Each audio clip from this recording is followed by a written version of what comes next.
Hello అండి. అందరికీ నమస్తే. నేను నూరేళ్ల సావాసం సీరియల్ రేపటి ఎపిసోడ్‌లో ఏం జరుగుతుందో తెలుసుకుందామండి. ఆరుకు ఇష్టమైన లాను క్లీన్‌గా లేదు అని చెప్పేసి పిల్లలందరూ కలిసి లాన్‌ని క్లీన్ చేస్తూ ఉంటారు. అప్పుడే అమ్ము పాప విభూతి మొత్తం చల్లి ఉండడం చూసి, ఇదేంటి ఇక్కడ లాన్ మొత్తం ఏదో పౌడర్ చల్లి ఉంచారు, ఎందుకిలా అని చెప్పేసి చీపురుతో చిమ్మేస్తూ ఉంటుంది. మరోవైపేమో అంజలి పాప వాటర్ పట్టడంతో ఇక ఆ విభూతి మొత్తం పోతుంది. అలా విభూతి పోతూ ఉండడం చూసి ఆరు హ్యాపీగా ఫీల్ అయిపోయి లోపలికి రావడానికి ప్రయత్నిస్తుంది. తను అలా చెయ్యి పెట్టగానే లోపలికి వస్తుంది. అలా అంజలి పాప వాటర్ మొత్తం పట్టుతూ చెట్టు దగ్గరికి వెళ్ళి, ఇదేంటి చెట్టుకి ఏదో తాడు కట్టేశారు అని చెప్పేసి ఆ చెట్టుకున్న తాయెత్తును తీసేసి విసిరి పడేస్తుంది. ఇక ఇది చూసి ఆరు సంతోషంగా ఉంటుంది. తర్వాత ఏమో పిల్లలందరూ కలిసి అమ్మకి ఎంతో ఇష్టమైన లాన్ని క్లీన్ చేసాం, ఇప్పుడు చాలా బాగుంది కదా అని చెప్పి అనుకుంటారు. తర్వాత ఏమో అమ్ము, నిన్న మనం మిస్ అయిన ఫీలింగ్ ఏంటో నాకు ఇప్పుడు అర్థమైంది అమ్మ అని చెప్పేసి అంటారు. ఇక అలా పిల్లలందరూ అమ్మని గుర్తు చేసుకుంటూ అందరూ హగ్ చేసుకుని ఉంటే ఇక ఆరు కూడా వెళ్ళి వాళ్ళని హగ్ చేసుకుంటుంది. అంజు పాపేమో అమ్మ మనల్ని హగ్ చేసుకున్నట్టు అనిపిస్తుంది అని చెప్పేసి అంటుంది. తర్వాత ఏమో నా జీవితంలోకి ఆహ్వానించింది మనసు లేని రాయిని అనుకున్నాను, కానీ ఈరోజే తెలిసింది ఒక మృగాన్ని నా జీవితంలోకి ఆహ్వానించాను అని. తన కాపురాన్ని కూల్చుకొని, తన ప్రాణ స్నేహితుల కాపురాన్ని కూల్చి తన ప్రాణాల్ని తీసి కోట కట్టుకొని ఆ కోటకి రాణి అవ్వాలి అనుకుంటుంది అని చెప్పేసి రణ్వీర్ అంటాడు. అసలు ఒక మనిషిలో ఇంత విషయం ఉంటుందా, అది ప్రాణ స్నేహితురాలి ప్రాణం తీసేంత విషయం ఉంటుందా అని చెప్పేసి రణ్వీర్ మనిషి అడిగితే ఇక రణ్వీర్ ఏమో, అది మనిషి కాదు సౌరవ్, అది మనిషి రూపంలో ఉన్న మృగం, అది ఇదంతా అమర్ మీద ప్రేమతో చేస్తుంది అని అనుకుంటుంది. కానీ అది ప్రేమ కాదు, పంతం. తనకు దక్కాల్సిన జీవితం తనకు దక్కలేదు అన్న పంతంతో ఇదంతా చేస్తుంది అని చెప్పేసి రణ్వీర్ అనగానే ఇక పక్కనే ఉన్న లాయర్ ఏమో, పంతం ఒకటే కాదు రణ్వీర్, ఎప్పటికైనా నువ్వు తనని వెతుక్కుంటూ వస్తావని తనకు తెలుసు, అందుకే అమర్ శక్తి సామర్థ్యాల గురించి కూడా తనకు తెలుసు కాబట్టి అమర్ని తన కోటకి రక్షణ కవచంలా వాడుతుంది అని చెప్పి లాయర్ అంటాడు. తర్వాత ఏమో రణ్వీర్ మనిషి కూడా, అవును రణ్వీర్, నువ్వు తనను వెతుక్కుంటూ వచ్చిన ప్రతిసారి తను అమర్ వెనకే వెళ్ళి దాక్కుంది, అమర్ శక్తియుక్తులు తనకు తెలుసు, వాటినే రక్షణ కవచంలా వాడుతుంది. మనం కండకల వాళ్ళం, కానీ మనోహరి తను చేయాల్సిన పనులన్నీ చేసి తన చేతికి మట్టి అంటకుండానే చూసుకునేంత బుద్ధిశాలి రణ్వీర్. తన విషయంలో ఆచితూచి అడుగు వేయాలి అని చెప్పేసి రణ్వీర్ మనిషి చెప్పగానే ఇక రణ్వీర్ ఏమో, అవును నా ఆవేశం దాన్ని చంపాలి అని అనుకుంటున్నా, నా గతం తనని చంపకుండా తను చేసిన పాపాలకు శిక్ష విధించాలి అని అనుకుంటుంది అని చెప్పేసి రణ్వీర్ అంటాడు. తర్వాత ఏమో అమర్ వాళ్ళు గుడి నుంచి తిరిగి వస్తారు. పిల్లలందరూ డాడీ అని చెప్పేసి దగ్గరికి వస్తారు. మీరేంటి బయట ఉన్నారు, ఇంట్లోకి వెళ్ళొచ్చు కదా అని చెప్పేసి అంటే ఇక అంజలి పాప ఏమో, ఇంట్లోకి వెళ్ళాలంటే అక్కడ కీస్ ఉండాలి కదా అని చెప్పేసి అంటే రాతోడని అమర్ పిలవగానే, అయినా అంజు పాప ఏంటమ్మా, కీసు ఎప్పుడు పెట్టే చోటే పెడతాను కదా, జోబులు ఏమైనా పెట్టుకొని తిరుగుతానా అని చెప్పేసి రాతోడు అలా మాట్లాడుతూ జోబులోంచి కీస్ తీస్తాడు.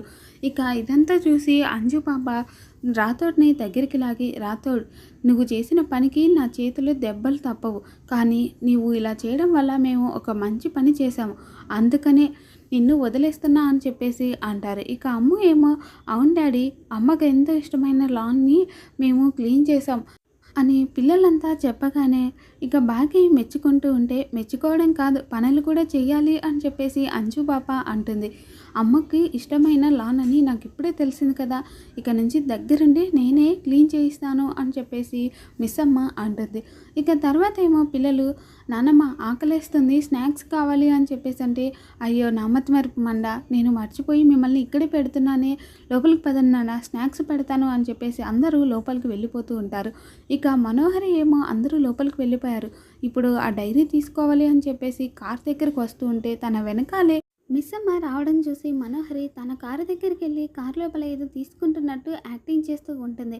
తర్వాత ఏమో మిస్ అమ్మ డైరీ తీసుకొని లోపలికి వెళ్ళిపోబోతూ ఉంటే ఇక మనోహరి గుమ్మం పక్కన కట్టిన తాయెత్తును చూసి మిస్ అమ్మ ఆ తాయెత్తును తీసి కింద పడేస్తుంది. ఇక మనోహరి వెళ్ళి, ఎందుకు నీకేమైనా పిచ్చి పట్టిందా, ఎందుకు ఆ తాయెత్తును తీసి పడేసావు, ఇంటికి మంచి జరగాలనే కదా కట్టాను అని చెప్పేసి మనోహరి చెప్తూ ఉంటే ఇక మిస్ అమ్మేమో, ఈ ఇంట్లో పిల్లలు పెద్దవాళ్ళు ఉన్నారు, అసలు ఏం చేద్దామని ఆ తాయెత్తు తెచ్చి ఇక్కడ కట్టావు మనోహరి, అసలు ఎందుకు కట్టావు ఇది, నా కుటుంబం జోలికి రానంత వరకే నేను మాటలతో చెప్తాను. నా కుటుంబం జోలికి వస్తే నేను ఊరుకోను అని చెప్పేసి మిస్సమ్మ కోపంగా చెప్తూ ఉంటుంది. ఇక మనోహరి ఏమో అది ఎందుకు కట్టాను అంటే అని చెప్పేసి ఆగిపోతూ ఉంటుంది. అది అంటే ఏంటి?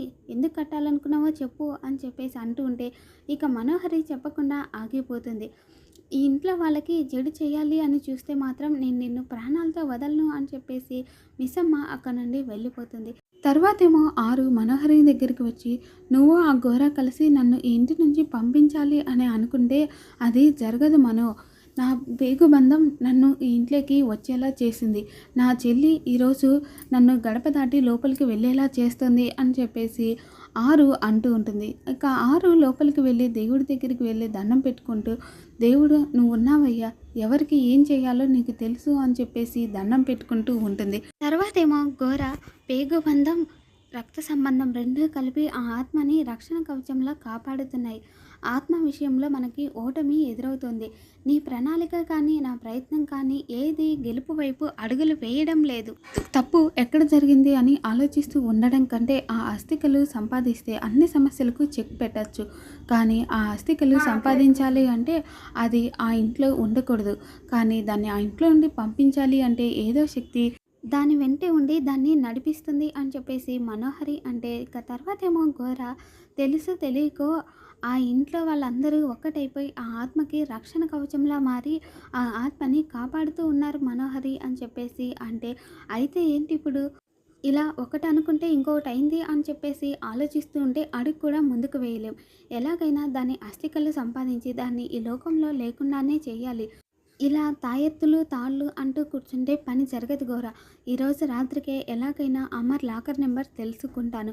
అమర్ వాళ్ళు ఆ అస్థికలను పుణ్యనదుల్లో కలిపేలోపే ఆ అస్థికలు సంపాదిస్తాను అని చెప్పేసి మనోహరి అంటూ ఉంటే ఇక ఘోర ఏమో ఆత్మ ఈరోజు నిన్ను బంధించి తీరుతాను అని చెప్పేసి అంటూ ఉంటాడు. తర్వాతేమో మిస్సమ్మ వంటగదిలో పనిచేసుకుంటూ ఉంటుంది. ఆరు ఎవరూ లేరు అని దొంగచాటుగా ఇంట్లోకి వెళ్తూ ఉంటే అది చూసిన బాగి అక్క నా కోసమే వచ్చినట్టుంది, మాట్లాడి చాలా రోజులు అయింది కదా అని చెప్పేసి అనుకుంటూ ఉంటే ఇక ఆరు ఏమో బాగిని గమనించకుండా పైకి వెళ్తూ ఉంటుంది. ఇక అప్పుడే అమర్ వాళ్ళ అమ్మగారు అలా ఆరు ముందు నుండే వెళ్తూ ఉంటే అదేంటి అత్తయ్య అక్కను చూసి కూడా చూడనట్టే వెళ్ళిపోయింది, అసలు ఏం జరుగుతుంది అని చెప్పేసి ఆలోచిస్తూ ఉంటుంది. ఇక ఆరు ఏమో మెట్లెక్కి అలా పైకి వెళ్ళడం చూసి తర్వాత ఏమో బాగి కూడా తన వెంటే వెళ్తుంది. ఇంకా ఆరు పిల్లలందరూ హోంవర్క్ చేసుకుంటూ ఉంటే వాళ్ళని చూసి మురిసిపోతూ ఉంటుంది. అప్పుడే అంజు పాప ఏమో అమ్ము నా హోంవర్క్ చేయొచ్చు కదా అని చెప్పేసి అంటే నీ చేతులు ఉన్నాయి కదా నువ్వు చేసుకోవచ్చు కదా అని అమ్ము అంటే దానికి బుర్ర కూడా ఉండాలి కదక్క, అది దానికి ఎక్కడుంది అని చెప్పేసి ఆనంద్ ఆకాష్ అంటారు. ఇక అలా పిల్లలందరూ నవ్వుకుంటూ ఉంటే ఆరు చూసి అయ్యో అంజు వాళ్ళని అడిగే బదులు నీ హోంవర్క్ నువ్వు చేసుకోవచ్చు కదే, అయినా తప్పంతా నాదే, నేను నీకు హోంవర్క్ చేయకుండా నేనే చేసి పెట్టి నిన్ను ఇలా తయారు చేశాను అని చెప్పేసి అనుకుంటూ ఉంటుంది. తర్వాత ఏమో పిల్లలంతా ముచ్చట్లు చెప్పుకుంటూ హోంవర్క్ చేసుకుంటూ ఉంటే ఇక ఆరు మైమర్చిపోయి చూస్తూ ఉంటుంది. ఇక బాగి తన వెనకాలే వచ్చి అక్క ఏం చేస్తుంది అని చెప్పేసి చూస్తూ ఉంటుంది. పిల్లలందరూ హోంవర్క్ చేస్తూ ఉంటే తను చూస్తూ ఉండడాన్ని చూసి అక్క అని పిలవపోతూ తన మీద చేయి వేయబోతూ ఉంటుంది. మరి రాబోతున్న ఎపిసోడ్లో ఏం జరుగుతుందో మళ్ళీ మన ఛానల్లో తెలుసుకుందాం. Thanks for watching.